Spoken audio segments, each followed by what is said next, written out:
Hi there. Here we are. It's Wednesday, and we're ready to talk about Hi. an interesting topic for us anyway. I would say this topic is the essence of our work. Absolutely. So we Right. are Laura and Dave Butler of Work Life Consulting, and we offer online and in-person executive coaching, team development work for the individual who's a part of the team and the organization. So today's topic, EQ is leadership's blind spot. Yes, indeed. Tell me about that one. Well, um, starting with the EQ being popularized in 1995 through, up into the 2000s, it's been 7 years since it came out, and still people are still struggling to understand what it is, especially in leadership. Because in leadership, there's been such a focus for so many years, such deep ruts and tracks that have to do with money and budget and profitability and all those things which are important. But the people piece has become even more important now, and the fact that leadership has not really embraced EQ to the extent that they need to, it's even worse because now they don't know how to deal with the Great Resignation and all the other things that are revolutionizing the workforce. So I call it the blind spot. Blind spot, I think everybody knows what it is. You can't see in the car. It's easy to, we call the back behind the left side of the driver the blind spot because you can't see the cars coming up on you. Well, the same thing is true in organizations and leadership. There's an awful lot of stuff going on, and there's so much of it that people don't see on a daily basis, and most of that is the EQ car that's coming up alongside them. And issues, and all of a sudden the issues show up, and they go, "Gee, where did that come from?" Well, it's always been there. Well, I think it's also indicative of the fact that the discussion, most of the pressure, especially on leaders, is results driven. Mm-hmm. So the time it takes to address the understanding of what this means, EQ is leadership's blind spot, takes time to really come to terms with what that may be. And it also is affected by these biases. Yeah, all kinds of biases. Bias towards action, a bias towards certain kinds of people, bias towards gender, a bias towards responsibilities. I mean, it's all over the place. But I think one of the key factors is that I'm glad you brought up results because I agree. Leadership is dedicated to results, but engagement of your employees is a result too.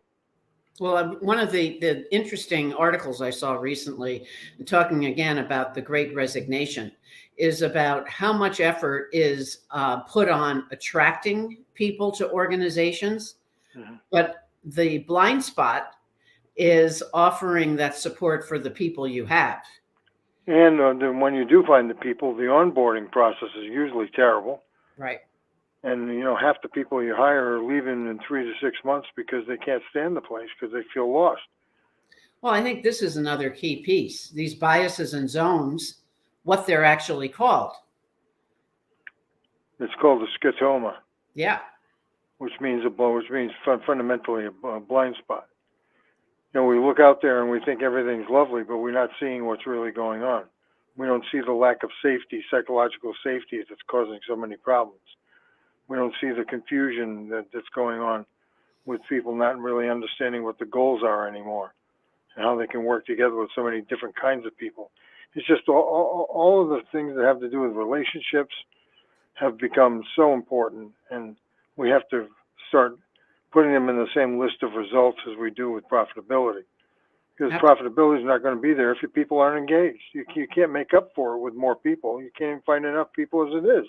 And I think that's the blind spot where, to understand how to do that, certain people do different things to maybe, kind of build that into the culture. But it takes time if you're not used to that. And that's where the blind spot occurs, because there's that fine line between engagement and out the door result and relationships.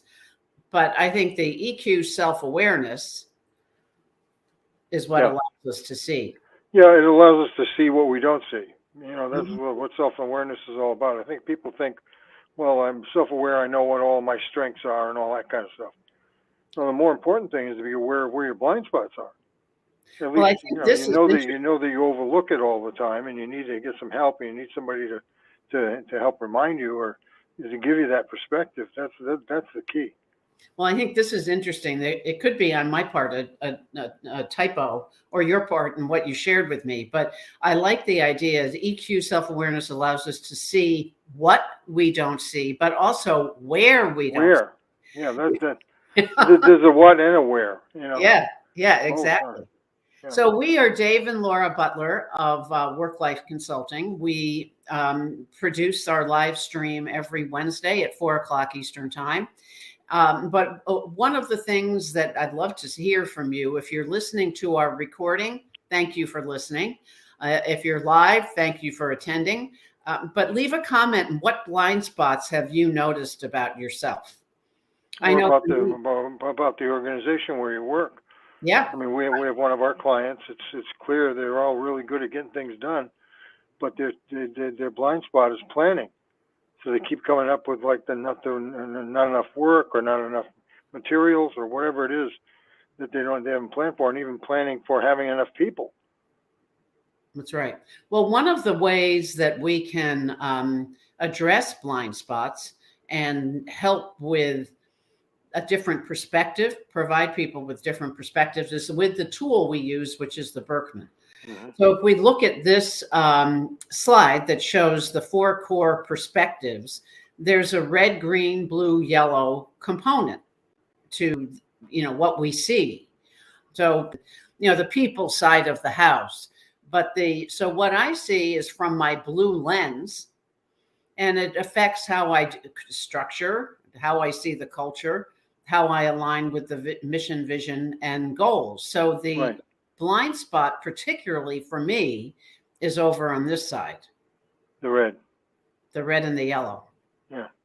And me too. I'm mostly green. Yeah, so for us, here we have our business together. Guess what we overlook and causes our blind spots? Right. Our blind spots compound each other.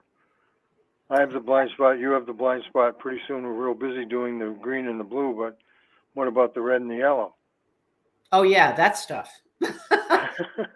But in terms of general guidance, let's say for individuals and organizations, which is what we do and how we use the tool, it's less about the organizational seats or colors here and more about what the process is. So reds are action. So reds are the doers. They go get it. They don't have a blind spot there at all, but their blind spot could be over in the diagonal opposite, over in the blue, where rather than take the time to plan and hold back a little bit and assess what's going on, they push the button. Let's go. Let's get things going. Right. They know where the hammer is, but they don't know where the people are.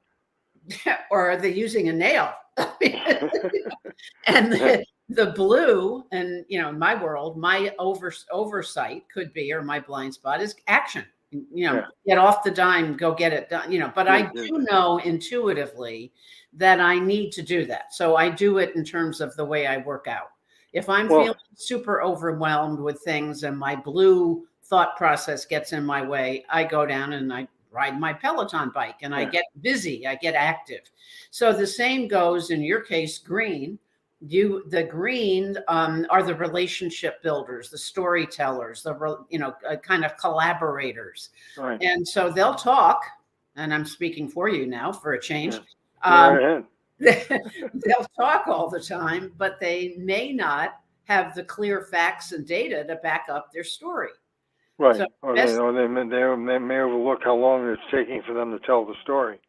Yeah. And so be able to tap into a yellow and say, hey, come on over to my side of the fence and give me some data. Right. I think that's the big issue that I think we have to make a point about. I'm writing about it in the next blog that we have, is that it's not just about me being aware of, and that helps. So at least I know what it is that I overlook. It doesn't mean that I still can see it better, but at least I know where it is. I have to go find someone to help me in that area. That's why it's so important. Diversity is not just a nice to have because everybody deserves a chance and we should be fair and equal with everybody. That's a lovely sentiment. The real issue is making sure we have people who can give me the information I need that I don't see. Right. And because we see things differently, we have a tendency to maybe disagree or whatever. We have to open up to that, be curious about, why does somebody see it differently than I do? And Well, make better, more comprehensive decisions. That's really the end result of this.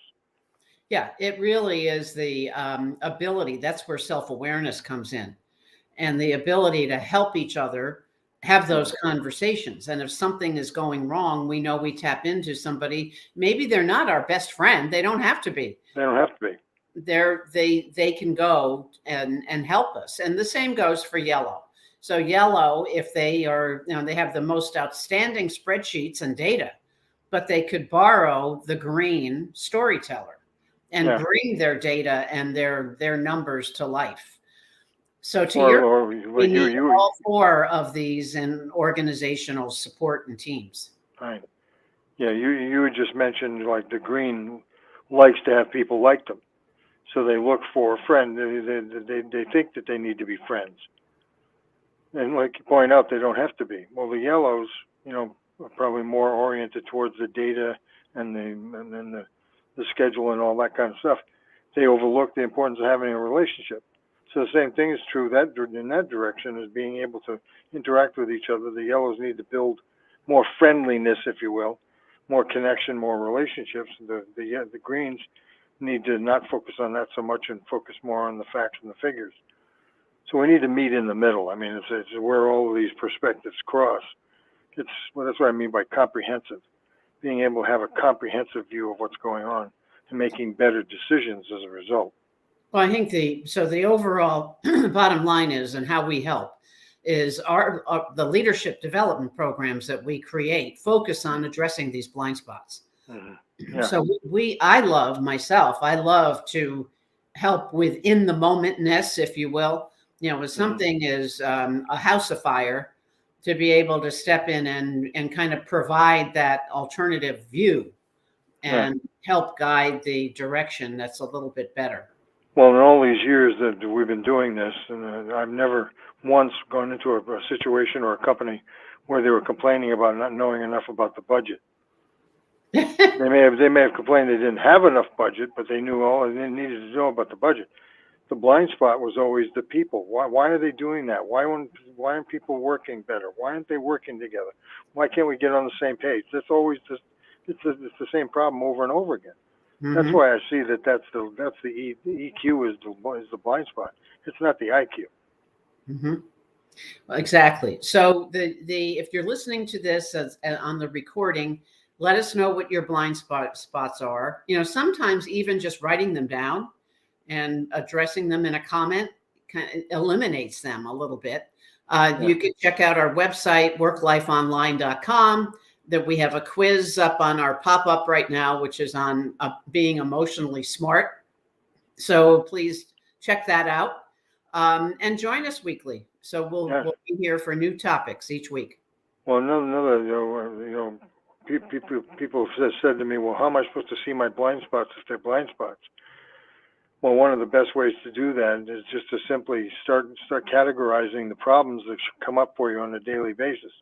Are they mostly budgetary? Are they mostly planning? Are they mostly people? Or are they mostly results and goals? You can color them if you want, red, green, blue, or yellow, but that's the point is the areas where the problems usually are coming from for you are probably the areas where you have the blind spot. So I'm going to take that as a to-do on my list. So thank you for listening. We'll see you next time. And we're going to play a little, as we always close out our live streams, with our dear friend Elliot Lewis and his music. So thanks for listening.